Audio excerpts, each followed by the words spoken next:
विद्यार्थी मित्रांनो, आज आपण बघणार आहोत स्टँडर्ड 9चा प्रॅक्टिस सेट 3.3. त्याचा फर्स्ट क्वेश्चन आहे, divide each of the following polynomials by synthetic division method and also by linear division method.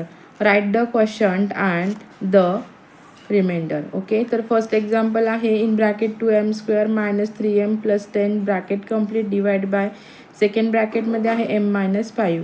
ठीक आहे, ब्रॅकेट कंप्लीट. तर फर्स्ट जी मेथड आहे सिंथेटिक मेथड, तर आपण आधी ती बघून घेणार आहोत. तर बघा, फर्स्ट आहे सिंथेटिक मेथड. फर्स्ट आहे डिव्हिडंट आहे 2m² - 3m + 10 घेतला आहे. डिवायझर आहे m-5 आणि अपोजिट. आता बघा, हा डिव्हिजर जो आपला आहे तो m-5 आहे. जर आपला हा व्हेरिएबल आहे त्याला काय येतं, इथे मायनस साईन येतं. तर आपण याच्या अपोजिटमध्ये आपल्याला इथे घ्यायचा आहे, तर तो आपण अपोजिट म्हणजे मायनस असेल तर तो आपण प्लस करणार आहोत. म्हणजे अपोजिट ऑफ -5 इज 5 येतो. बघा, तर अशी त्याची मांडणी करायची आहे आपल्याला. आपण हा जो डिव्हिजर आहे तो इथे लिहून घेणार आहोत आणि तो आपल्याला पॉझिटिव्ह नंबर घ्यायचा आहे, कारण इथे तो निगेटिव्ह आहे म्हणून. ओके, तर आता हे जे कोइफिशियंट आहेत, आता हे बघा, हा 2m² आहे म्हणून इथे 2 आला आहे. इथे -3m आहे म्हणून इथे 3 घेतला आहे. आणि इथे +10 आहे म्हणून आपण हा 10 घेतला आहे. इथे मायनस येतो 3 सोबत म्हणून हा आपण मायनसमध्ये घेतला आहे. नंतर बघा, आता हा ॲज इट इज आपण खाली घेणार आहोत. नंतर या संख्येने या संख्येला मल्टिप्लाय करायचं आहे, म्हणजे 2 5 10 येतात. ओके, आता इथे मायनस साईन आहे म्हणून 10मधून 3 गेल्यानंतर आपले किती उरतात, 7 उरतात. ओके, नंतर 7ने 5ला मल्टिप्लाय, म्हणजे इथे जे आन्सर येतील त्याने आपण याला मल्टिप्लाय करायचं आहे. आता 7 5 35 येतात. मग आपले हे 10 आणि 35ची प्लस केल्यानंतर इथे येतात आपले 45. तर हे जे आहे आपलं, हे काय आहे, रिमाइंडर आहे. आणि इथे आपल्याला जे मिळाले आहेत हे 2 आपले कोइफिशियंट आहे. बघा, the coefficient from of the क्वेश्चंट is 2 and 5. हे 2 आपल्याला क्वेश्चनचे कोइफिशियंट मिळालेले आहेत. मग बघा, हे कसं तयार होईल पुढे.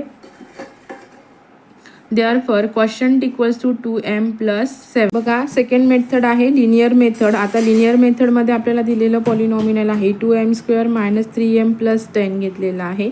तर बघा, आता ते कसं मांडायचं आहे. आता 2m × आपला डिवायझर जो आहे तो आपण इथे घेतलेला आहे.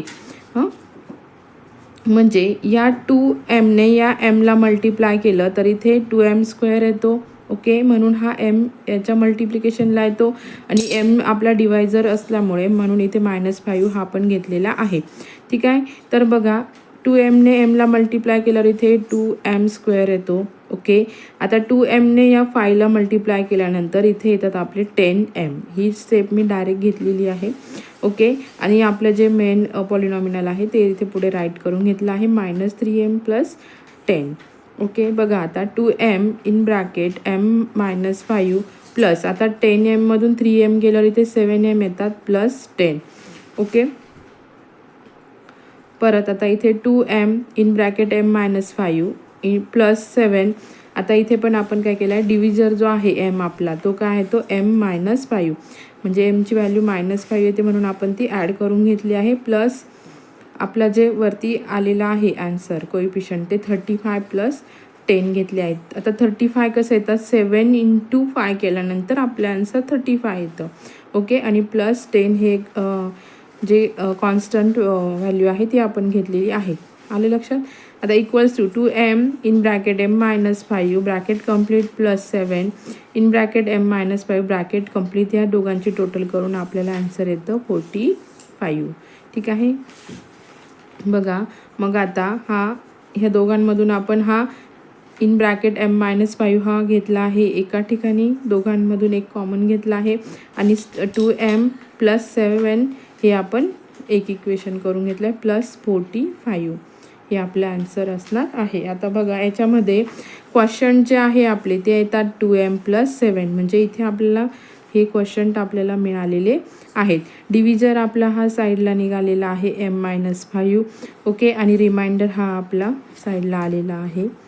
का आलं तर मग बघा, आता सेकंड नंबरचं एक्झाम्पल आहे, in bracket x⁴ + 2x plus 2x³ plus 3x² plus 4x plus 5 divided by in bracket x plus 2 आहे, डिव्हिजर आहे इक्वल्स टू एक्स प्लस 2. याच्या अपोजिट काय येईल आता इथे प्लस 2 असल्यामुळे इथे येईल आपली व्हॅल्यू -2. ओके, आता आपण याला सिंथेटिक मेथडमध्ये मांडून घेऊया. फर्स्ट इथे 1 एक्सच्या ऐवजी 1 येईल, इथे 2 येईल, हा 3 येईल, इथे 4 आणि हा कॉन्स्टंट व्हॅल्यू 5 येईल. ओके, हा 1 ॲज इट इज घेणार आहोत. इथे -2 हा आपला डिव्हायझर आलेला आहे. ओके, मग आता 2 1 जा 2, इथे -2 येणार आहे. 2 मधून 2 गेल्यानंतर आपला आन्सर 0 येतो. 0ने 2ला मल्टिप्लाय केल्यानंतर इथेही 0 येतो, म्हणून 3 प्लस 0 केल्यानंतर इथे 3 आन्सर येतो. ओके, आता 2 3 जार 6 येतात, मायनस येतील. तर मग इथून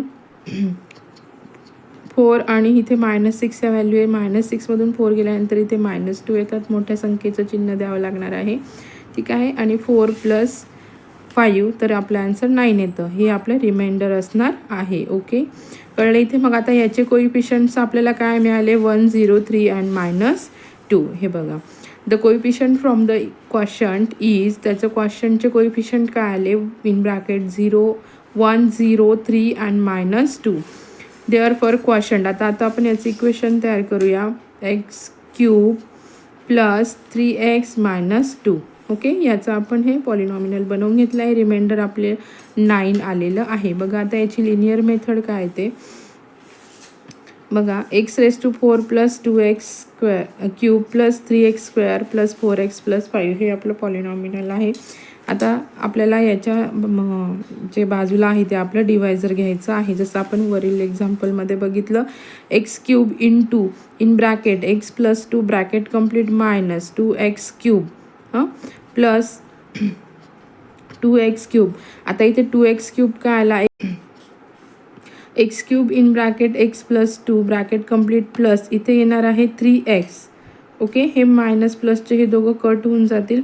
3x आणि इथे आता स्क्वेअर घेण्याऐवजी आपण काय केलं, डिवायझरने याला आपण आता मल्टिप्लाय करून घेणार आहोत. आता 3x इंटू 2 केल्यानंतर इथे येतात 6x. 3x इंटू 2 केल्यानंतर इथे आपले 6x येतील प्लस 4x प्लस 5 हे ॲज इट इज येणार आहेत. ओके, आता खालची स्टेप बघा. x³ in bracket x plus 2 bracket complete plus 3x in bracket x plus 2 bracket complete minus आता घेतलेला आहे. ओके, आता हा 2 2 जार 4 येतो इथे आन्सर, आणि हा 5 ॲज इट इज येतो. ओके, आलं लक्षात तुमच्या. ठीक आहे, मग आता इथे x³ in bracket x plus 2 bracket complete plus 3x in bracket x plus 2 -2 in bracket x plus 2 bracket complete, आणि ह्या दोघांची प्लस केल्यानंतर आपल्या इथे आन्सर येतं 9. बघा, इक्वल्स टू आता डिव्हिजर आपला आहे x plus 2 in bracket second bracket x³ plus 3x -2 आणि प्लस 9 हे आपला आन्सर येणार आहे. बघा, याच्यात क्वेश्चन जो आहे तो आपला बरोबर आलेला आहे. x³ प्लस 3x -2 डिव्हिजन आहे आपली इक्वल्स टू x प्लस 2 आणि रिमाइंडर आहे आपलं 9. ठीक आहे, समजलं. आता आपलं 3rd नंबरचं एक्झाम्पल आहे, आपण हे आता सॉल्व करूया. बघा, सिंथेटिक मेथड आहे.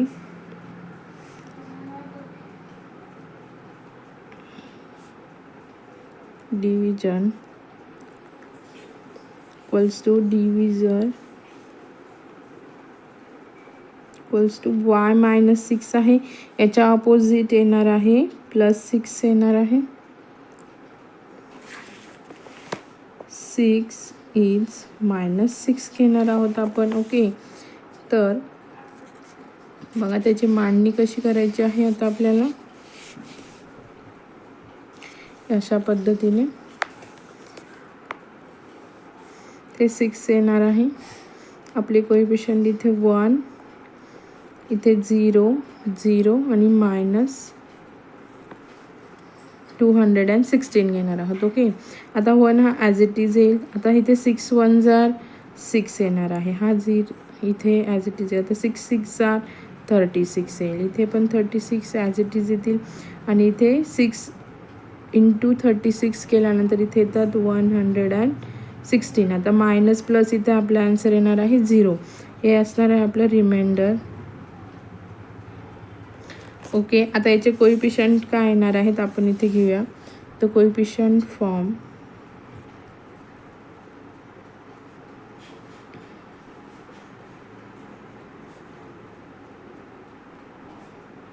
Of the quotient is 1, 6 and 36. हे कोइफिशियंट येणार आहे इथे. Therefore quotient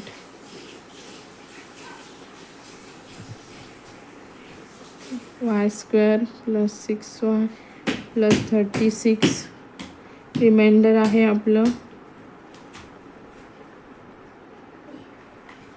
equals to 0. आता आपण इथे लिनियर मेथड बघूया.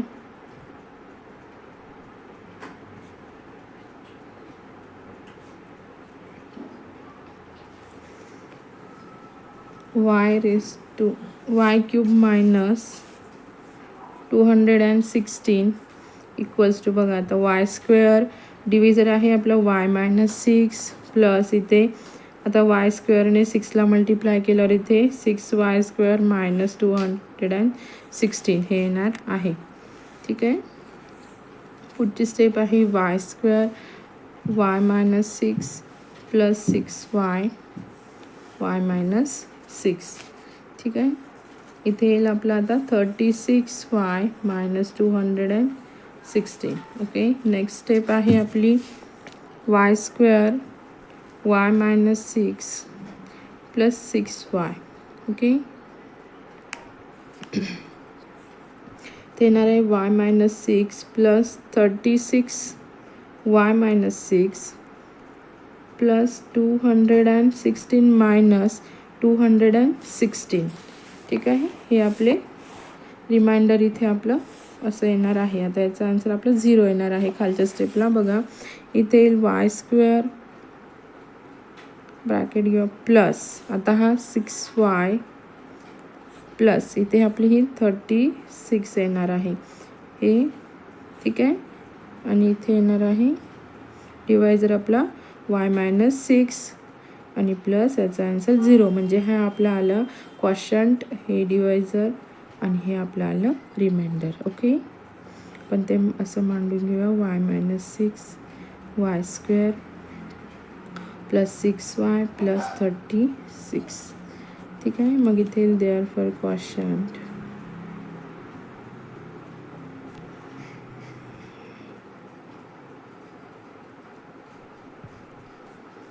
y² plus 6y plus 36.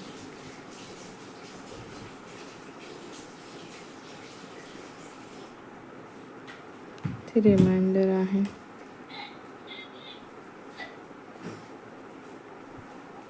To 0. Okay, समजलं.